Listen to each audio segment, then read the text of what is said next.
বিধান দিয়াৰো ব্যৱস্থা আমাৰ বকু ডিভিজনৰ পৰা হৈছে। এটা সময় আছিল এই বিধানবোৰ বকুৰ পৰা ইয়াত আহি নাপায়, বিক্ৰী হৈ যায়, মাজতে এছাম দালালে চব বিক্ৰী কৰি দিয়ে। আৰু এতিয়া এই যিবিলাক বিধান আছে বহুত মূল্যৱান বিধান, এইবিলাক যিসকলে খেতি কৰিব বিচাৰে বিনামূলীয়াকৈ এই বিধানবিলাক গ্ৰহণ কৰিব পাৰে। আৰু আজি আপোনালোকে এইখন যিখন গাড়ী দেখা পাইছে, এইখন গাড়ী কম বেছি পৰিমাণে প্ৰায় 26 লক্ষ টকাৰ এইখন গাড়ী কম্বাইন হাৰ্ভেষ্টাৰ, এইখন 26 লক্ষ টকাৰ। আৰু ইয়াতে 90% ছাবচিডি আছে। মানে ইয়াতে আমাৰ ইয়াৰে স্থানীয় আমাৰ যিখিনি গোট আছে, যিসকল গোটেইকেইজন মহিলা আপোনালোকে স্থানীয় হয়, মই প্ৰাউড ফিল কৰিছোঁ। তেওঁলোকৰ জৰিয়তে এইটো অপাৰেশ্যন হৈছে ডিপাৰ্টমেণ্টৰ জৰিয়তে। তেওঁলোকে মাত্ৰ 90% ইয়াত তেওঁলোকে ছাবচিডি পাইছে। আৰু যিখন এইখন আপোনালোকে এইখনৰ নাম কি থ্ৰেচাৰ, এইখনতো আপোনাৰ প্ৰায় আৰু ট্ৰেক্টৰ এই দুখন মিলাই এইখনতো আমাৰ 12,50,000 টকা দুইখনৰ মূল্য। আৰু তেওঁলোকে ইয়াতে কিমান ছাবচিডি আছে? 10 লাখ টকাই তেওঁলোকৰ ছাবচিডি আছে।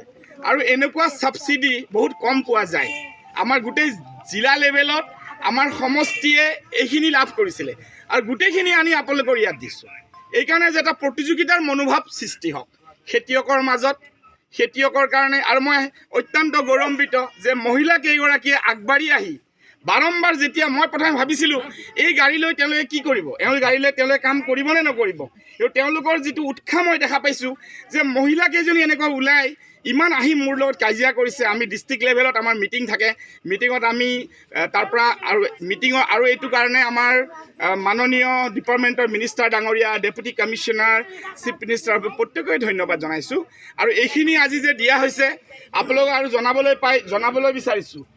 আৰু যিসকল আগ্ৰহী আছে তেওঁলোকে আমাৰ অফিচিয়েল এপ্লিকেশ্যন জমা কৰক, আমি আৰু ব্যৱস্থা কৰিম। আমি আৰু খেতিৰ প্ৰতি বেছি মনোভাৱ হ'ব লাগে। আমাৰ মানুহে এনেই বহি থাকে, মাটিডৰা এনেই ৰাখে। আপোনালোকে যেতিয়া মাটি বেছি থাকিব, অমৃত সৰোবৰ স্কিম লঞ্চ হৈছে, আটাইতকৈ বেছি আমাৰ সমষ্টিত আছে। আমাৰ সমষ্টিত অমৃত সৰোবৰত যদি আপোনালোকৰ মাটি ওলাই গৈছে, চৰকাৰী মাটি, সকলোৱে মিলি ব্যৱস্থা কৰক। ৰাইজৰ যদি বেছি মাটি আছে আপোনালোকে SDCৰ ওচৰত এখন এপ্লিকেশ্যন দি NOC লওক, আমাৰ ডিপাৰ্টমেণ্টত এইবিলাক যোগাযোগ কৰক। আমি BDO অফিচৰ জৰিয়তে আমি তাৰ কাৰণে পুখুৰী বৃহৎ আঁচনি দিব পাৰিম। ৰাইজসকল সকলো ফালৰ পৰা ছয়গাঁও সমষ্টিক পূব চমৰীয়া, গৰৈমাৰী, ছয়গাঁও, বনগাঁও আগুৱাই লৈ যাব লাগিব। আৰু আমাৰ খেতিয়কসকলক আমি সকাহ দিব লাগিব। তেওঁলোকৰ কাৰণে বহুত ঋণ মাফৰ ব্যৱস্থা হৈছে, তেওঁলোকৰ বহুত স্কিমৰ ব্যৱস্থা হৈছে। আমাৰ ইয়াতে কেৱল দুটা বস্তু বিচাৰে, আইৱাইৰ ঘৰ, তাৰ পিছতে লাগি থাকে প্ৰত্যেকে, সেইটোতো পাবই। ইয়াতে অজস্ৰ যিখিনি যোৱা সময়ত প্ৰায় 3,800ৰ ওপৰত, প্ৰায় অলপ কম 5-6,000 পেণ্ডিং হৈ আছে, এইবিলাক ক্লিয়াৰ কৰক। কৰাৰ পিছত আপোনালোকৰ কাৰণে 6,000 ঘৰ আৰু ৱেটিঙত আছে। আৰু 6,000 ঘৰ আমি ৱেটিঙত ৰাখিছোঁ ইতিমধ্যে। আমি 5,000 আৰম্ভ কৰিম, কিন্তু তাৰে কিছুমানে ঘৰ লৈ ঘৰটো নবনাই, বাকী মাৰি দিয়ে, ধাৰ মাৰি দিয়ে, কোনোবাই ফুচুলাই পইচা বেলেগত খৰচ কৰি দিয়ে। এইবিলাকৰ পৰা আমি অলপ আঁতৰি থাকিব লাগিব। আৰু ইয়াৰ ভিতৰত এটা কথা মুকলিভাৱে জনাবলৈ বিচাৰোঁ, তৃতীয় পক্ষ, চতুৰ্থ পক্ষ, দ্বিতীয় পক্ষ আপোনালোকে যদি কোনোবা হাৰাছ কৰে, থানাত কেছ দিব, ডাইৰেক্ট থানাত কেছ দিব, আমি তাৰ ব্যৱস্থা কৰিম। আমাৰ SDC অফিচ আছে, BDO অফিচ আছে, কমপ্লেইন জমা কৰিব, ডেপুটি কমিশ্যনাৰ জল্লি বাইদেউ আছে, থানাতো কেছ দিব। এইবিলাকৰ কাৰণে ট্ৰান্সপাৰেণ্টলি আমি সকলোৰে কাৰণে সহায় কৰিব বিচাৰিছোঁ। ছয়গাঁও সমষ্টিক চাৰিওফালৰ পৰা আমি আগুৱাই লৈ যাবলৈ বিচাৰিছোঁ। ৰোড কানেক্টিভিটি হওক, হেল্থ কানেক্টিভিটি হওক, আজি নদীৰ গৰাখহনীয়াই হওক, চাৰিওফালৰ পৰা স্কুল হওক, কলেজ হওক, আগুৱাই লৈ যাবলৈ বিচাৰিছোঁ। সেই মোৰ পবিত্ৰ জনসাধাৰণ, মোৰ শ্ৰদ্ধাৰ ৰাইজ, জাতি ধৰ্মৰ ঊৰ্ধত, দলমৰ ঊৰ্ধত একত্ৰ হৈ আপোনালোকে এক হৈ এই সমষ্টিটো, এই ঠাইখন আগুৱাই লৈ যোৱাৰ কাৰণে আমি সকলোৱে যুদ্ধ কৰিব লাগিব। আৰু সকলোকে আকৌ কৃষিৰ বিষয়াসকলক ধন্যবাদ জনাইছোঁ।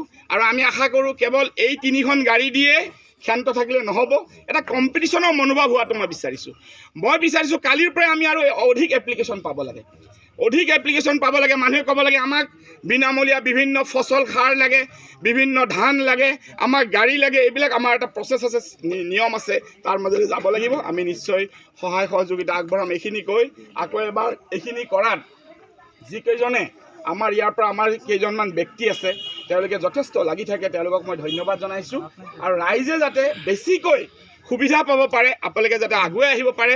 আৰু আপোনালোকে কোনো ভয় তৈ নাখাব, কোনোবাই ক'ৰবাত কিবা ভয় খুৱাই দিয়ে, এইটো নহ'ব, এইবিলাক একো চিন্তা নকৰিব। আমাৰ ছয়গাঁও সমষ্টিৰ ভিতৰত কোনো একো কথাত কাৰো ভয় খোৱাৰ প্ৰয়োজন নাই, খালি নিয়ম নীতিখিনি পালন কৰিব লাগিব। আমি যিমান পাৰোঁ উন্নয়নৰ কামত সকলোকে আগুৱাই লৈ যাবলৈ চেষ্টা কৰিছোঁ আৰু সকলোকে ধন্যবাদ জনাইছোঁ। এইখিনি কৈ মোৰ বক্তব্য সামৰি মাৰিছোঁ।